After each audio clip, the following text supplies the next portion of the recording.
IGN Death Stranding review.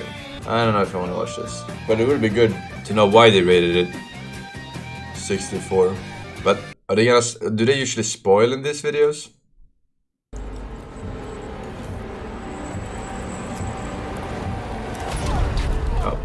After the past 3 years of cryptic and confusing teaser trailers, the question on everyone's lips has been, dislikes. What exactly is Death Stranding? Wait, are they disliking the game or they're disliking the review, right? Because it got low. Holy shit. Well, now we know. And the answer More is dislikes than complicated. Try it out and you'll see what I mean.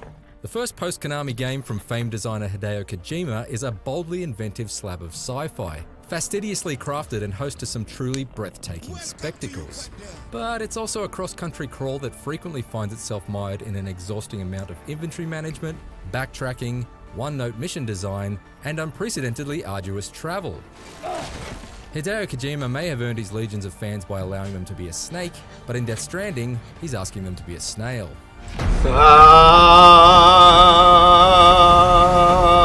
Got it! The Death Stranding in question is the name given to a cataclysmic event that only small pockets of humanity, the Monster Energy Drink Corporation, and a social media-inspired status system have survived.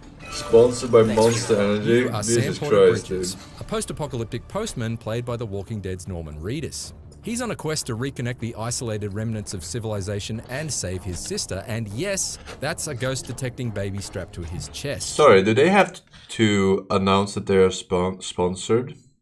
Disclose? Sorry, announce was not the right word. Disclose that they are sponsored by Monster in games like this?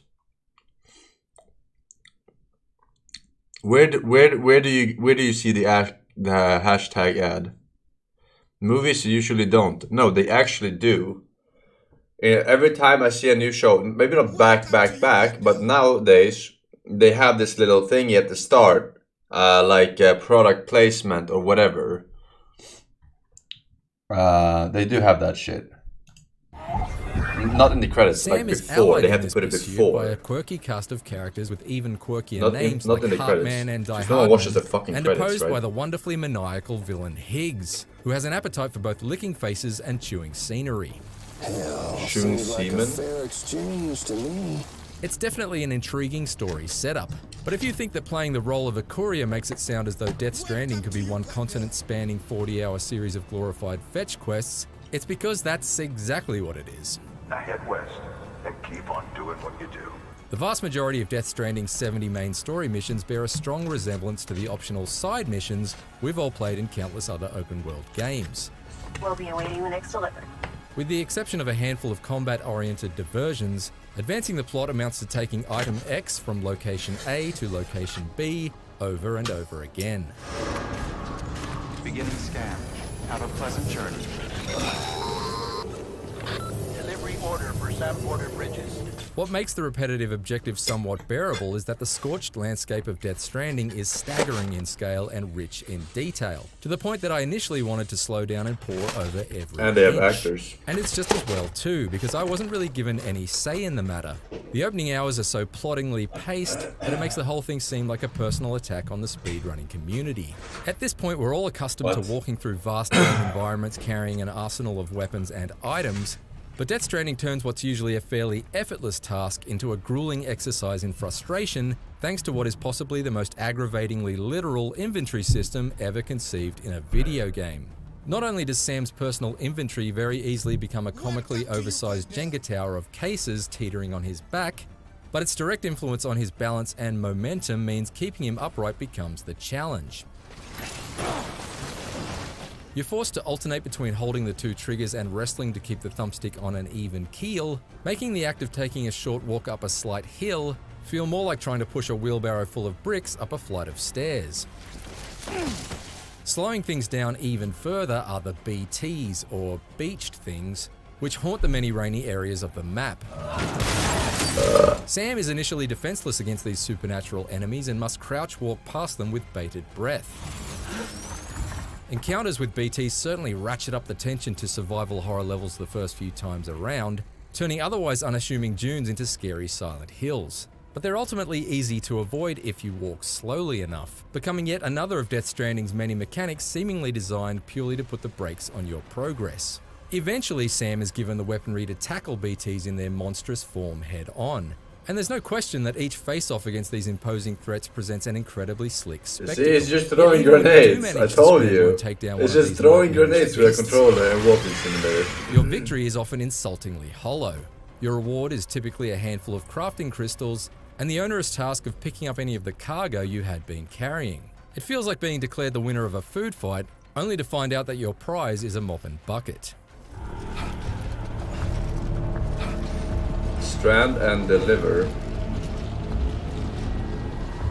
Roughly 10 hours in, things do pick up, as Death Stranding settles into its most consistently enjoyable rhythm. In relatively quick succession, you're given tools to build roads, to flatten out predetermined stretches of the landscape, and a couple of vehicles to drive on them. These certainly help to minimize the struggle of ferrying cargo from point A to point B, which of course is still what you're doing for most of the time. It's also here where the combat, effectively restricted to stealth takedowns and unarmed fisticuffs up until this point, blossoms to become exponentially more dynamic. That's thanks to weapons and gadgets that are suddenly thrust upon you at a steady clip. I found that Death Stranding's Metal Gear Solid lineage became more evident once I began to infiltrate enemy camps, create confusion amidst the human highwaymen with smoke-based decoys, and use the non-lethal sticky gun to hilariously whip cargo right off their backs from afar. Ow. Combat doesn't ever quite reach the same level of flexibility as in Metal Gear Solid 5, but it does introduce a much-needed sense of play amid the monotony of manual labor. But just as Death Stranding threatens to become a consistently enjoyable video game, the setting moves to a tiring mountainous area and story progress stalls once again. Vehicles become impractical in these areas, replaced by zipline structures you can build. But Sony won't let us show you those in this review, so here's an extended look at Norman Reedus showering instead. While there is some satisfaction in forging your own zipline trail over particularly rocky terrain, you're still just using them to transport boxes to some far summit outpost, only to be told to turn around and take some other boxes straight back down again. Don't they have planes in the fucking future? But Kojima Productions' willingness to experiment, for better or worse, is evident in all facets of Death Stranding, and its boldness is commendable. The asynchronous multiplayer component, known as the Bridge Link, shows the effects of other players on the world without ever bringing you face to face with them.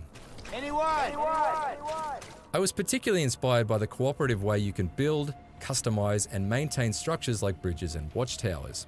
But the Bridge Link system still has its downsides.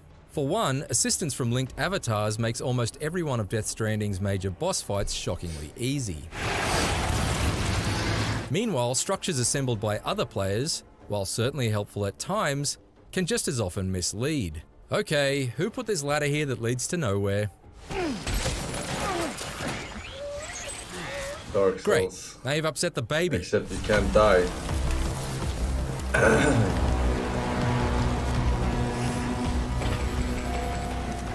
And yet, despite all of my gripes, I still found myself being pulled westward towards Death Stranding's climax. That's mostly due to the sense of nobility that comes from rebuilding a fractured America. So what are you waiting for? You put us on the goddamn grid. The pioneering spirit of finding out what exactly was over the next hill, and the lure of uncovering the mysterious cause of the Death Stranding itself. Elsewhere, I was sustained by consistently sublime artistry and ingenuity, both great and small. That's not to mention all the cheeky fourth wall breaking nods and winks you'd expect from the mind behind Metal Gear. Certainly when ads for actor Norman Reedus' real-life TV show appear whenever Sam uses the toilet, it's clear that it's Kojima who's the one who's taking the piss. Right. But you really need to work incredibly hard to enjoy a lot of it, because so much of Death Stranding feels convoluted and requires far more effort than it has. So many ads, I mean. Take the fast travel system. Let's say that you're here and you want to teleport to here. Well, first you need to walk all the way to here. Okay, let's speed this up a bit.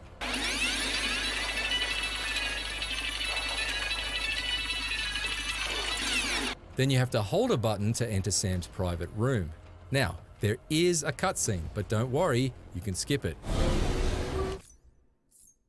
in order to sit through a second cutscene. But don't worry, because you can skip this too. And finally, wait, I forgot about this one. And finally, you can pan the camera around to find the special teleporting umbrella, which Sam is forced to keep hung on the wall of his private room instead of, oh, I don't know, carrying it on his back? It's just a thought. Ready to take the plunge? Yes, I've been ready for the past 5 minutes. Here he comes.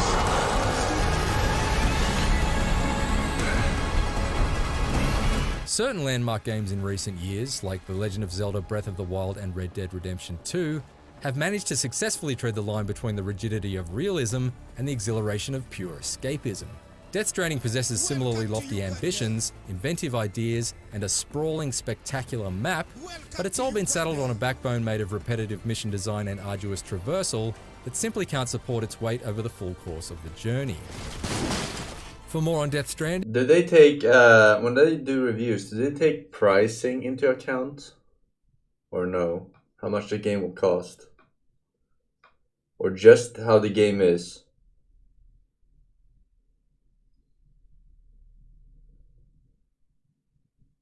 Just the game. I think you should take price into consideration. I think that's a major factor. Because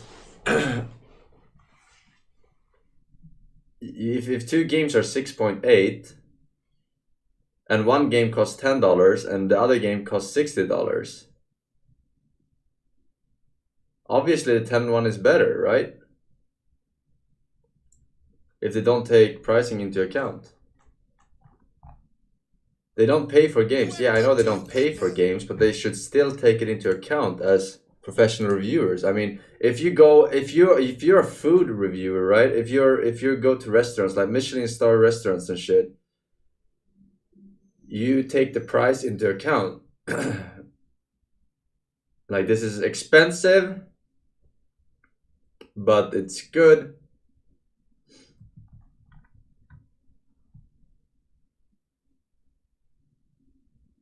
They did it with Civilization 6 DLC.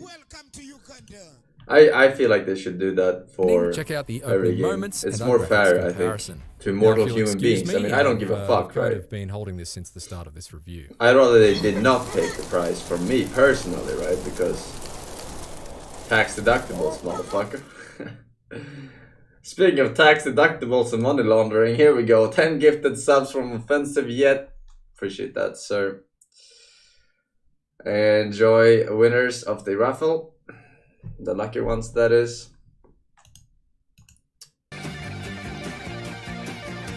But this game looks like a lot of walking.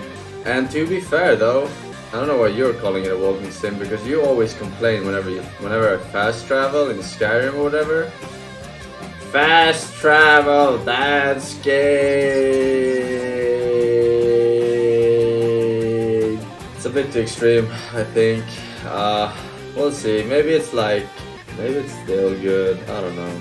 Maybe the cutscenes and the story make up for being a delivery pizza boy, right?